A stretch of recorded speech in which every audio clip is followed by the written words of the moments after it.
saya mengucapkan terima kasih kepada kawan-kawan sekalian yang telah meluangkan waktunya untuk mengikuti kegiatan bimbingan kelompok yang kita adakan pada hari ini.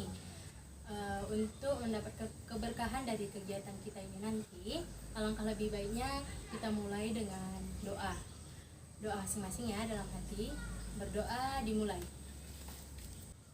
berdoa selesai. Sebelumnya kawan-kawan, apa ada yang sudah pernah mendengar tentang bimbingan kelompok? Belum. Nah, kalau begitu di sini sedikit saya jelaskan kalau bimbingan kelompok itu adalah kegiatan yang memanfaatkan dinamika kelompok untuk membahas suatu permasalahan yang sedang hangat-hangatnya dibicarakan atau sedang banyak-banyaknya dibicarakan begitu, yang bersumber dari macam-macam media elektronik ataupun media lainnya. Kalau dari media elektronik itu misalnya dari sosmed nih, kita dapat ada suatu berita ataupun permasalahan begitu.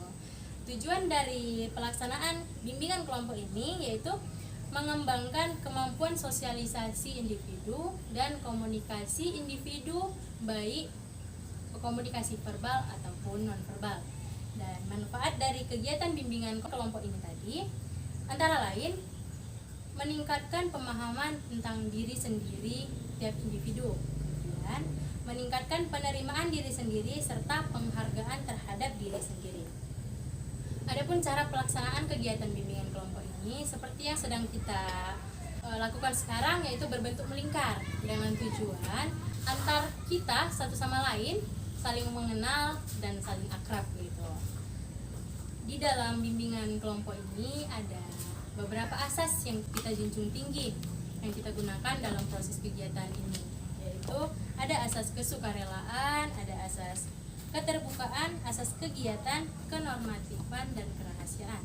Di sini sedikit saya jelaskan kalau asas kesukarelaan itu di sini kawan-kawan diminta untuk sukarela mengajukan pendapatnya, mengajukan sarannya ataupun ide-idenya begitu. Kemudian ada asas kerahasiaan. Asas kerahasiaan itu kita di sini menjunjung rahasia dari permasalahan yang kita bahas. Sampai mana pembahasan kita, apa yang kita bahas tidak boleh sampai ke kelompok lain ataupun sampai ke orang lain. Jadi permasalahan ini sampai ke pemecahan masalahnya nanti kita saja yang tahu, kita peserta kelompok yang di dalam bimbingan kelompok ini, kegiatan bimbingan kelompok ini. Berarti ada yang ingin ditanyakan? Sebelum kita lanjut ke tahap berikutnya nih, untuk meningkatkan fokus kawan-kawan, saya ada game nih untuk kawan-kawan. Gamesnya itu namanya games ganjil genap. Nah, di sini saya sebagai pemandu ya. Di sini saya jelaskan tata cara permainan games ganjil genap ini tadi.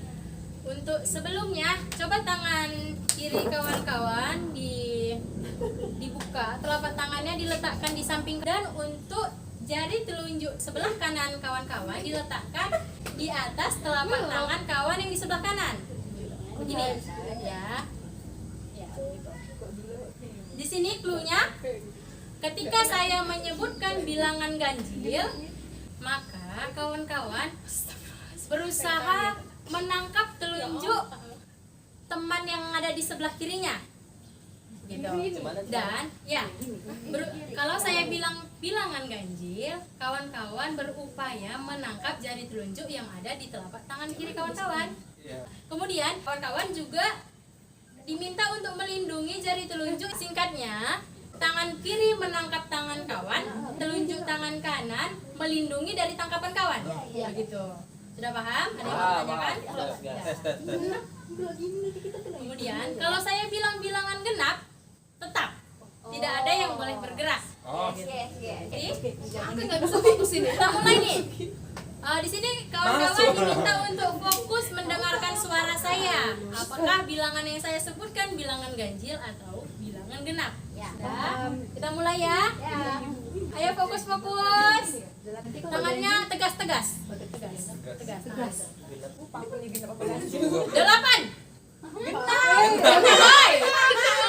Berarti belum fokus nih kawan-kawan. 3.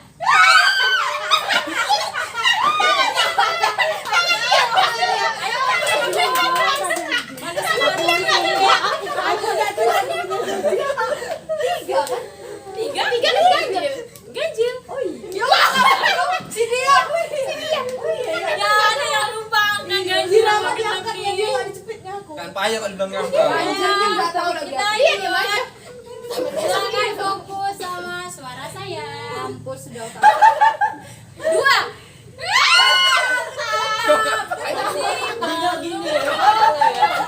Masih belum fokus. Danang ganjil kita ganjil kita Lanjut, silakan fokus sama suara saya. 7.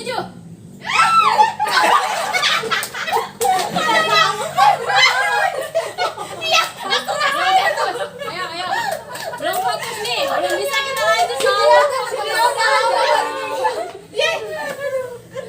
Ayo lanjut. Silakan fokus pada suara saya.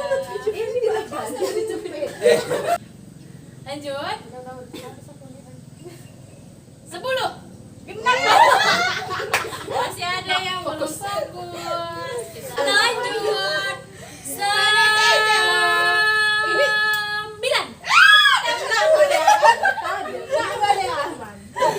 Masih banyak yang belum fokus. Kita lanjut. 10. 9.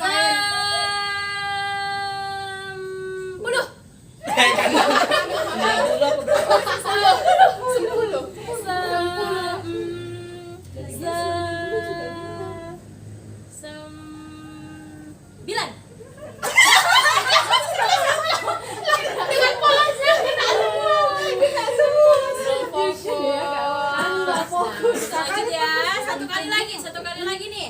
Untuk fokus, biar fokus.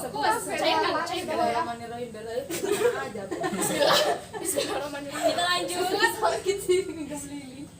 Fokus pada suara saya. 2. Kebot kaget nih. Lanjut.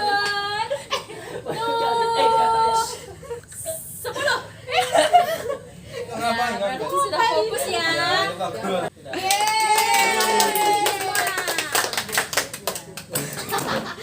Panas lagi.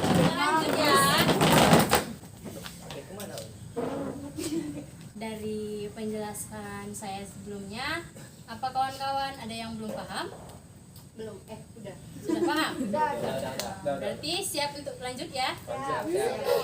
Di sini saya sudah mempersiapkan satu topik tugas yang perlu kita bahas, yaitu topiknya permasalahan kurangnya penguasaan materi setelah diberlakukannya pembelajaran daring, begitu. Dari masalah ini tadi, bagaimana dengan tanggapan kawan-kawan? Ada yang memberi tanggapannya? Apakah masalah ini memang sudah umum bagi siswa ataupun mahasiswa, atau baru didengar oleh kawan-kawan? Saya rasa ya ini umum seperti itu. Karena ini kan menyangkut kita selama pandemi seperti itu. Mungkin bisa kita bahas lah seperti itu. Berarti tidak salah untuk kita pecahkan bagaimana solusinya nanti ya.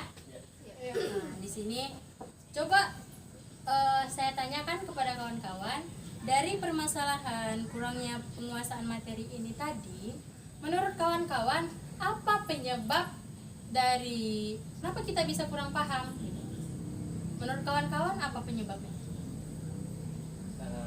Mungkin yang pertama itu banyak ya mahasiswa sekarang itu, karena saya seorang mahasiswa, banyak dari teman-teman saya yang mengeluhkan bahwasannya susah jaringan karena selama COVID ini mahasiswa dipulangkan ke daerah masing-masing seperti itu. Yang umumnya mungkin tidak sama jaringan di daerahnya masing-masing, begitu ya. Karena kan nggak semua mahasiswa ini berasal dari perkotaan seperti itu, ada yang berasal dari desa seperti itu dan daerah terpencil seperti itu. Dan banyak sih keluhan selain masalah jaringan. Mungkin kawan-kawan adalah yang bisa menjelaskan apa saja kendala-kendala yang terjadi selama pandemi COVID ini. Mungkin itu. Menurut kawan-kawan yang lain, ada lagi yang mau diutarakan, apa penyebab dari kurangnya pemahaman ini tadi semenjak pembelajaran daring atau online? Kalau menurut saya sih itu pribadi sih, motivasi dalam diri kita sendiri. Karena kan kalau pembelajaran daring kan kita nggak ada yang ngawasi kan, kayak kita offline kan pasti ada dosen yang mengawasi kita, jadi kita itu fokus gitu pada pembelajaran yang diberikan. Jadi kan kalau daring kan ada yang misalnya daring lagi kuliah gitu Zoom bisa aja dia masuk Zoomnya, cuma orangnya entah kemana, HP-nya ditinggalkan gitu. Jadi kan dia Intinya seperti menyebabkan malas-malasan. iya malas gitu. Dan untuk ada lagi kawan-kawan yang lain Mungkin ada tambahan sedikit lagi. penyebabnya. Ini terkendala karena mungkin bukan karena mahasiswanya seperti itu, mungkin karena dosennya seperti itu. Dosennya kadang banyak yang tidak bisa mengikuti memberikan materinya secara langsung seperti itu melalui via Zoom ataupun Google Meet seperti itu, karena mereka punya kesibukan juga seperti itu, dan kita ini cuma diberikan PPT aja, PowerPoint-nya aja seperti itu, Tidak dijelaskan. tidak dijelaskan lah intinya seperti itu. Jadi kita ibarat kita belajar otodidak seperti itu. Ya. Kita diberi bahan dan Kita untuk Ya, kita belajar belajar sendiri dari bahan tersebut.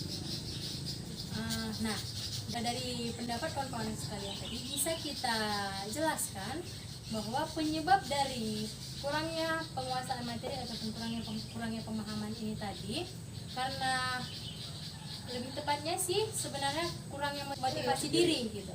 Kalau kita memang termotivasi untuk mendapat ilmu ataupun menambah pemahaman, pasti kita ada cara, ada cara untuk menambah pemahaman kita sendiri gitu.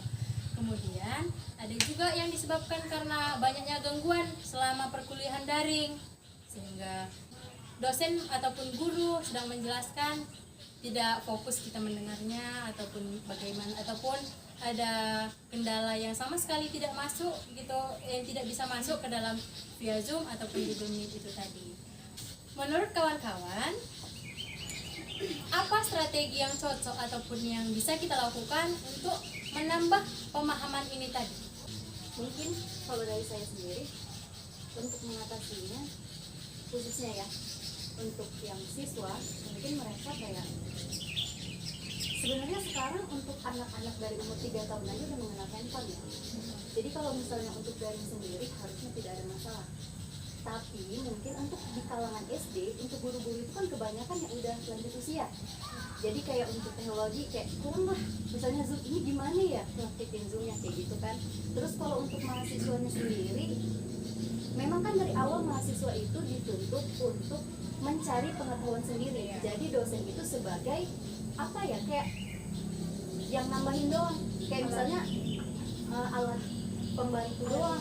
Jadi nggak sepenuhnya pengetahuan itu sumbernya dari dosen. Untuk mahasiswa sendiri mungkin benar tadi, jadi kita harus balikin motivasi diri sendiri, jadi kayak kita harus apa ya, lebih semangat lagi lah intinya. Terus kalau misalnya untuk kendala jaringan sendiri, mungkin ya benar setiap daerah itu pasti jaringannya nggak sama.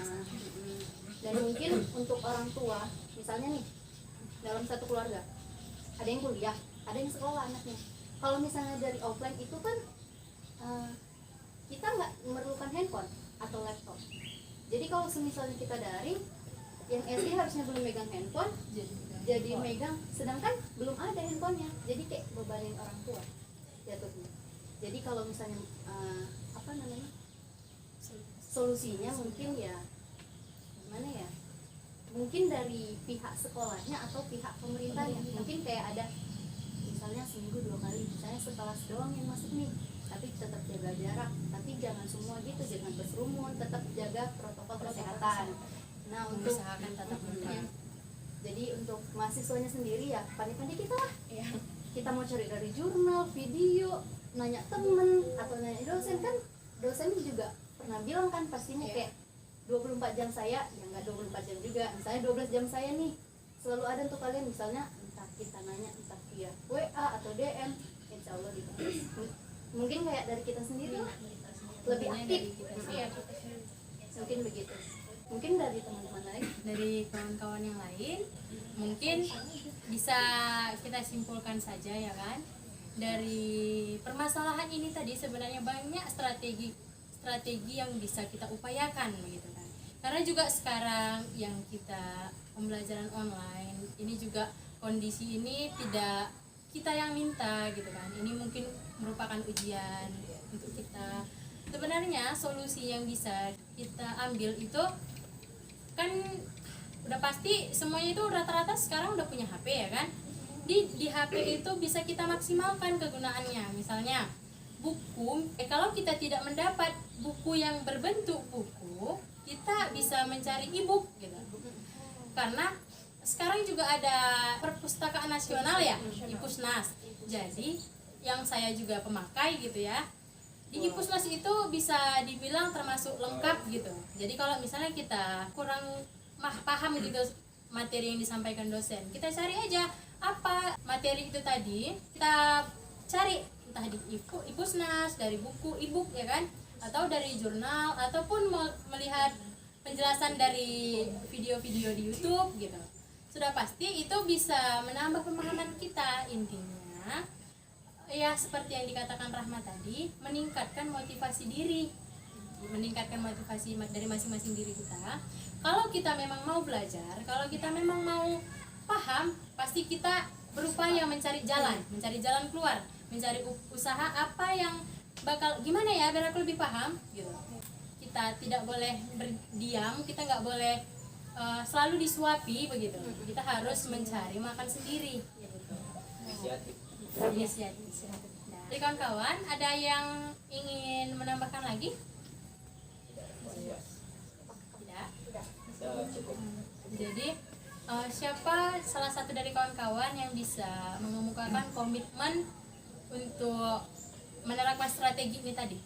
Jadi untuk komitmennya sendiri, saya khususnya dan mungkin teman-teman yang lain, untuk waktu mungkin lebih diefisienkan. Misal ada waktu luang kayak kita pelajaran yang belum paham atau mata kuliah yang belum paham, kita cari dulu sumber dari yang lain, atau misal nih ya tambah relasi. Kan saat daring kayak gini kita jauh-jauhan nih, jadi kalau misalnya kita banyak kenalan, banyak relasi, jadi kayak mudah nanya, misalnya nggak ngerti nggak pelajaran yang tadi baru diajarin. Kalau misalnya teman ngerti kan alhamdulillah kita bisa nambah juga, mungkin kita bisa nanya dari dosen juga kayak gitu. Mungkin dari saya itu sih, mungkin dari teman yang lain. Ya, betul sekali. Jadi intinya bisa kita simpulkan kayak mengefisienkan lagi waktu kita berusaha memanfaatkan waktu luang, begitu juga bisa ya kan.